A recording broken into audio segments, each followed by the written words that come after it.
दज्जाल इस वक्त किसी जजीरे में कैद है। वो चंद लोग जिन्होंने दज्जाल से मुलाकात की, वो लोग इस जजीरे पर कैसे पहुंचे? क्या आज भी कुछ लोग दज्जाल से राब्ते में हैं? वो पुरअसरार जजीरा कहाँ है?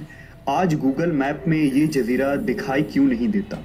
हम इस वीडियो में इन तमाम सवालात के जवाबात जानेंगे। दज्जाल वो फितना है जिसके मुताल्लिक हज़रत आदम अलैहिस्सलाम से हज़रत मोहम्मद सल्लल्लाहु अलैहि वसल्लम तक तमाम पैगंबरों ने अपने अपने उम्मतों को आगाह किया। ये क़यामत तक का सबसे बदतरीन फितना करार दिया गया है। दज्जाल शैतानी क़ुव्वतों का हामिल होगा, दुनियावी ताकतों से मालामाल होगा और उनके ज़रिया दुनिया में तबाही मुसल्लत कर देगा। दज्जाल इस वक्त कहाँ है और किस हालत में है? इसके मुताल्लिक एक अजीबो गरीब रिवायत अहदीस के किताबों में जिक्र हुआ है। लिहाजा हज़रत फ़ातिमा बिनते कैस से रिवायत है कि एक दफ़ा रसूलुल्लाह सल्लल्लाहु अलैहि वसल्लम नमाज के बाद मिंबर पर तशरीफ़ लाए और फरमाया कि तमीमदारी पहले नसरानी आदमी थे, वो आए और मुसलमान हो गए और मुझसे एक किस्सा बयान किया है जिससे तुमको मेरे उस बयान की तस्दीक हो जाएगी जो मैंने कभी दज्जाल के मुताल्लिक तुम्हारे सामने जिक्र किया था। तमीमदारी ने बताया कि वो एक बड़ी कश्ती पर सवार हुए जिस पर समुंदर में सफ़र किया जाता है और उनके साथ कबीला लखम और जज़्ज़ाम के 30 आदमी और थे। समुंदर का तूफ़ान 1 माह तक उनका तमाशा बनाता रहा।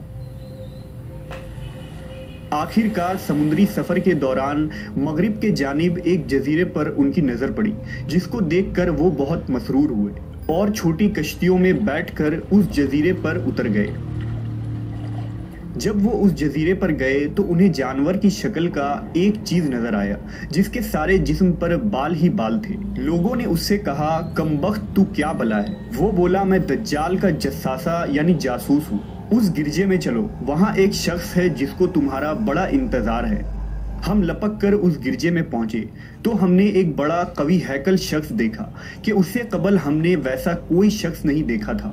उसके हाथ गर्दन से मिलाकर और उसके पैर घुटनों से लेकर टखनों तक लोहे की जंजीरों से निहायत ही मजबूती से जकड़े हुए थे।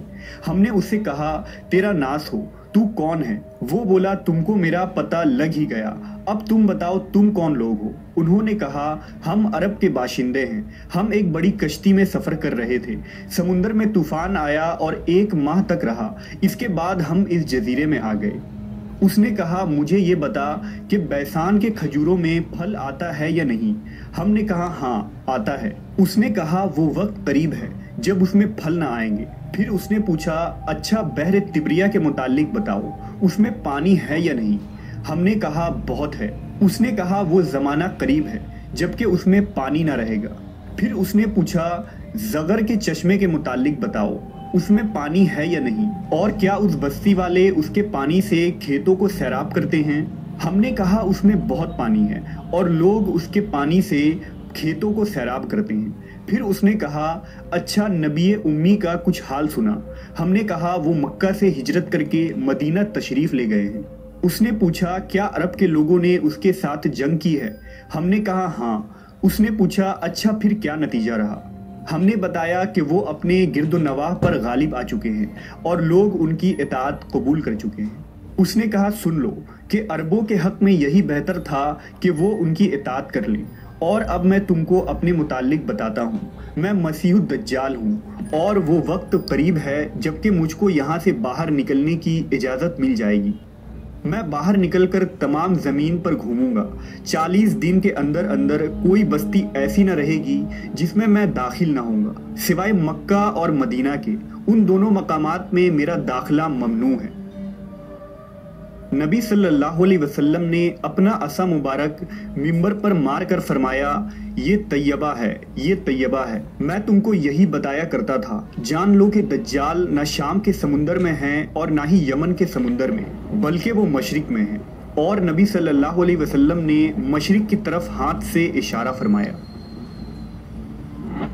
हज़रत तमीमदारी और उनके साथियों ने जिस जजीरे पर दज्जाल से मुलाकात की थी, इसका इल्म आज तक किसी को नहीं हो सका, लेकिन इस बारे में बहुत सारे दावे किए जाते रहे हैं कि वो पुरअसरार जजीरा कहाँ है जहाँ दज्जाल जंजीरों में जकड़ा कैद है। بعض لوگوں کا گمان ہے کہ بحر عرب میں موجود سقطرہ نامی جزیرہ ہی وہ جزیرہ ہے جہاں دجال قید ہے۔ یہ جزیرہ نہایت ہی عجیب و غریب مقام ہے۔ جزیرہ سقطرہ ملک یمن کا حصہ ہے اور ساحل سے 400 کلومیٹر کے فاصلے پر موجود ہے۔ اس جزیرے پر موجود چرند و پرند اور بہت سارے درخت باقی دنیا سے بہت مختلف ہیں۔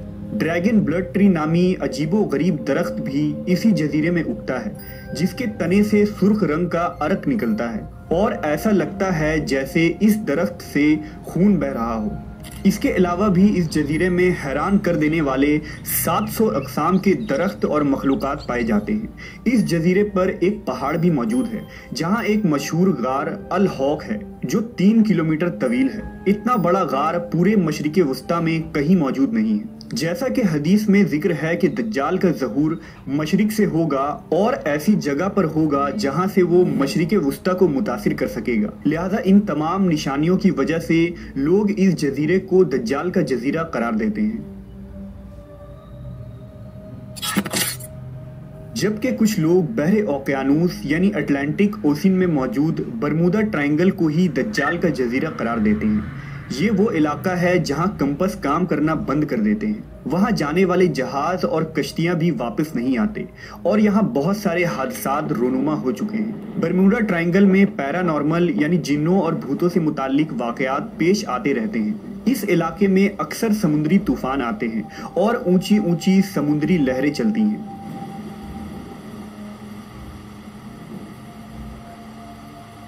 برمودا دراصل کسی ایک جزیرے کا نام نہیں، یہ ایک تکون نما علاقہ ہے جس کے اندر 300 سے زیادہ غیر آباد اور سنسان جزیرے موجود ہیں جہاں آج تک انسانوں نے قدم نہیں رکھا ہے۔ اس برمودا ٹرائنگل پر کی گئی تحقیقاتی رپورٹ کو بھی آج تک شائع نہیں کی گئی ہے۔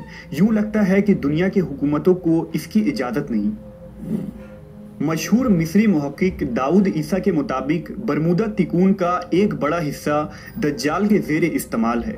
اس نے باقاعدہ وہاں قلعے نما محل بنا رکھے ہیں جو تکون کی شکل میں موجود ہیں۔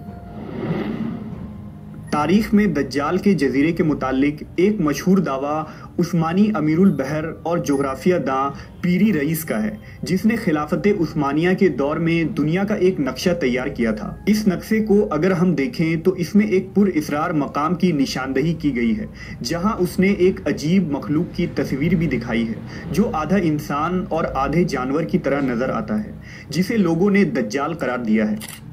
ترکی کے ایک مشہور مصنف قرسان برکان نے اپنی ایک کتاب میں لکھا ہے کہ دجال ایک جزیرے میں قید ہے جہاں سے وہ اپنے پیروکار یعنی امریکہ اور اسرائیل کو ہدایت دیتا ہے، اور امریکہ اور یہودیوں کی بحری جہازیں اس جزیرے تک جاتی ہیں جہاں وہ اس گرجے میں دجال سے ملاقات کرتے ہیں اور انہیں بتایا جاتا ہے کہ آگے کیا کرنا ہے۔